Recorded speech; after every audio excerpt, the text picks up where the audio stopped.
Why is your plant struggling to create and realize a reliability culture?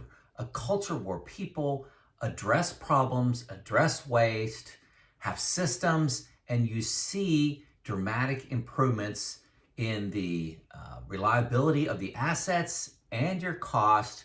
You take the drama out of your workplace.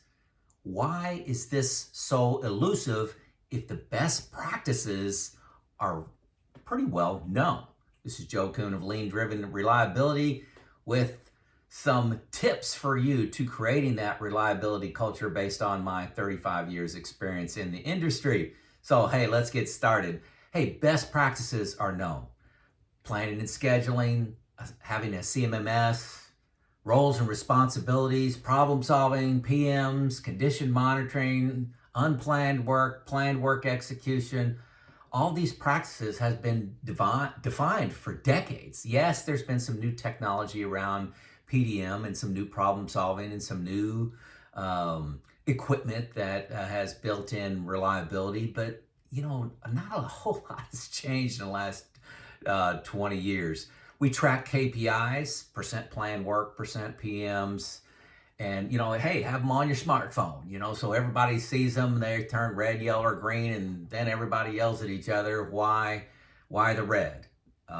So we track those KPIs, but something is wrong despite having all these best practices in place. Even the plants that have them in place and show KPI improvement, the business impact is minimal. Years pass, maintenance budgets continue to go up, and you point fingers, and I tell you what, a lot of times, and this happened for me early on, I would say in the early 2000s, I was wondering if this is as good as it gets. Is this what good looks like? Does that sound familiar to you in your plant? The plant looks good.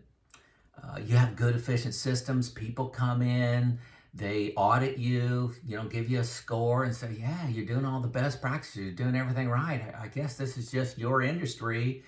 And you can only make minor improvements. Are best practices overhyped and really not worth the squeeze to get the juice out? Should leadership look for other solutions? This is a massive topic, folks, massive topic, and I can go on for hours, but I like to make things simple. Hopefully that's why you come here. I can go deep, but on this particular YouTube show here, I'm going to make it real simple. I'm going to be a reductionist, making things simple. Best practices are not wrong. They're not wrong, okay? There's two major misses I see. When I go into a plant, they just really stick out very quickly. When you know what you're looking for, you can see this a mile away and get it in about an hour at a plant. Two major misses. Number one, everyone must understand that every single reliability tool is to address waste. That is a truth you must believe. Every single tool. Why do you do a PM? You want a piece of equipment to last longer. You want it to go its useful life. You don't want to have unplanned downtime, and that's why you do a PM. Go through, why do you do planning and scheduling? You want to make the downtime as efficient as possible. You want to make sure people have the parts, the instruction, and the coordination to get the work done, the expertise and precision to get the work done. So leadership must know what waste looks like in their plant. If you're trying to fix waste with these best practices, you got to know what you got first. You must know what it looks like in your plant, not just in a classroom, in your plant. What does it look like? What most people do, most leaders do, and I'm using that term leaders in quotes, is they go off opinion and their KPIs and they say, this is the waste in my plant. Okay? They don't use observation. Observation changes everything. Go out on the shop floor, see the waste, walk a mile in the shoes of an operator, walk a mile in the shoes of a maintenance person, a maintenance supervisor, a production supervisor. Waste is enormous and significantly, shockingly different than what you think it is based on your KPIs and opinions. 100%, 100%, I can't think of the right word, I've been in over 40 plants, and this is in place in 100% of the plants. No exceptions. No exceptions. Dramatic, shocking difference between observation and what you think your plant is doing. So now you're trying to apply best practices willy-nilly instead of applying best practices to the known waste in your plant. So you got to understand best practices are all about addressing waste. You got to know it, see it, and then measure the changes in the waste in your plant. This is issue number one. It's huge. And it's really just an understanding. There's no technology developed that doesn't cost anything. Okay? Number one issue, you must know that all best practices address waste, and you must know the waste in your plant. You must know how to know the waste in your plant. It's only through observation. Okay, issue number two, and there's only two. Leadership has an active role in creating a reliability cultures. No exceptions. No exceptions. Culture is all the actions, processes, and decisions of all the stakeholders in your plant. Okay? That's what a culture is. The first thing a leadership has to establish is they know rule one. Rule one is all tools affect waste. Okay? Know the tools. A leader has to know all the tools, the PMs, the PDM, planned work, unplanned work. They must align the culture around those best practices. You must, and part of that is you must develop people in alignment with that culture. Who gets promoted? Who gets recognized? Who gets hired? Who gets fired? Who gets moved to another assignment? Must align with a reliability culture which is targeting waste, as I said. Hey, who do you recognize? Let's go into a plant and say, hey, somebody in the morning meeting wants to recognize a mechanic or a supervisor that last night a piece of equipment failed and they repaired it in 2 hours. It usually takes an hour. They came up with an innovative way to do it. Great job. Who celebrates that hero that came in and fixed a problem? And, which I'm not saying you shouldn't celebrate that, but who celebrates the person, the mechanic on afternoon shift that did an effective PM with precision and you never had a failure at all? He's just behind the scenes making everything work. He did the effective PM, the effective condition monitoring analysis, the problem solving, the failures that don't happen, effective planned work. It went just as planned. Who celebrates those things? It's very unusual. We tend to celebrate the heroes that come in and do great reactive maintenance. Okay? So the leadership's got to intentionally recognize those people that are working the system and making problems not happen. Not happen. Okay? Do you celebrate the planner with 100% PM compliance or the one with 80% PM compliance? What if, you went one layer deeper and the planner that had 100% PM compliance scheduled 5 PMs for the week and they could have done 40, or the planner that planned, for 30 jobs and got 25 of them done? Well, if you're just looking at KPIs, the 100% looks better than the 75 or 80%, right? So how about, do you celebrate the production manager for hitting the targets for the month, but they canceled 2 outages along the way? And then the next month, the equipment is not reliable and you go and yell at the maintenance manager. Who do you celebrate? Look in the mirror. Who do you celebrate? Okay? A leader must audit, coach, and guide culture change. You got to go and see expectations.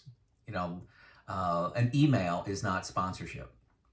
Do you spend 8 hours on the shop floor a week? Not walking from meeting to meeting, not stopping off and talking to this person or that person, but 8 hours on possibly up to 2 different systemic problems in your plant.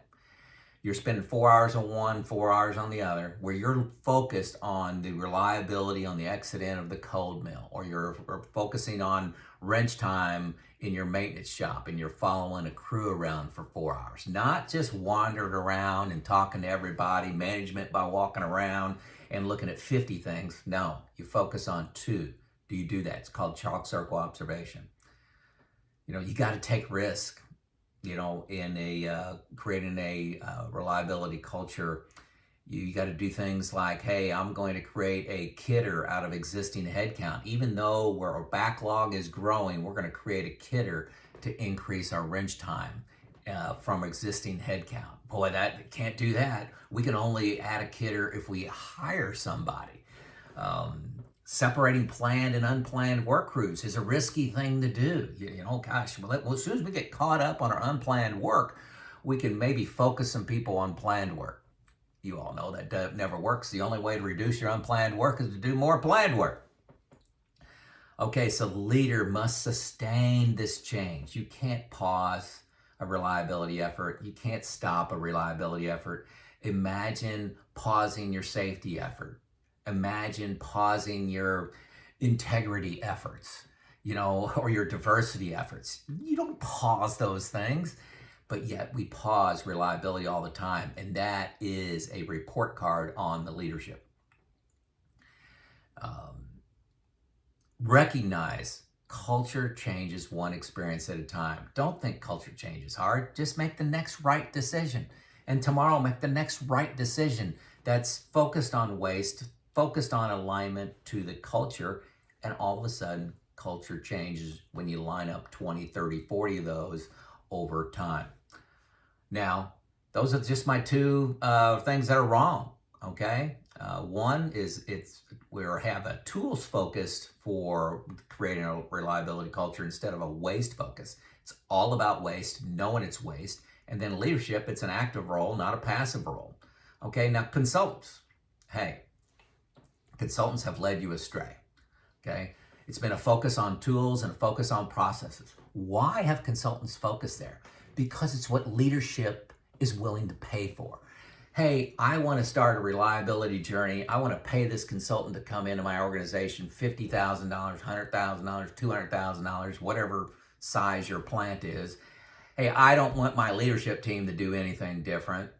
We're not getting there with best practices. Train everybody and make them do something different. Make the people turning the wrenches and operating the equipment, let's have them do something different, and hope never works, okay? But consultants do this. This is a secret. Consultants do this. There's a lot of money involved in doing an assessment, going in and training everybody. They do this knowing that it won't work because the leadership has to change. The leadership has to change the behavior. They won't change their behavior, but they're willing to pay consultants to do the training of the processes and the best practices and the systems. They're following the money, okay? Hate to be that candid, but following the money. Creating a reliability culture with spectacular results, I'm telling you, is not complicated. With knowledge and commitment from leaders, it can happen rapidly. In months, you can see results in weeks. You can be at this reliability culture inside of a year, easy. If you know what you're doing, you do these 2 steps correct. Frankly, leadership is the missing ingredient. Leaders have delegated reliability to the maintenance manager.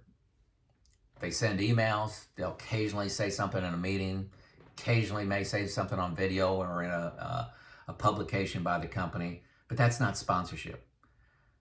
That's not sponsorship. The maintenance manager does not control the production decisions, does not resource decisions, and they only get beat up when things go wrong. So, you're fooling yourself. Bottom line, we have a leadership black hole in reliability and maintenance. As we're trying to create a reliability culture, it's all about leadership, and leadership has fallen down and delegated it. But it's just a horrible mistake. To improve our ability to change, we must recognize the problem first. It's leadership. Leadership, active leadership. The solution is actually simple. I say it's actually easy to implement, but we need committed leadership. The knowledge is readily available. Stop throwing money at training people, putting in new processes, and hoping that compensates for poor leadership. It doesn't. You're wasting your money. This is Joe out.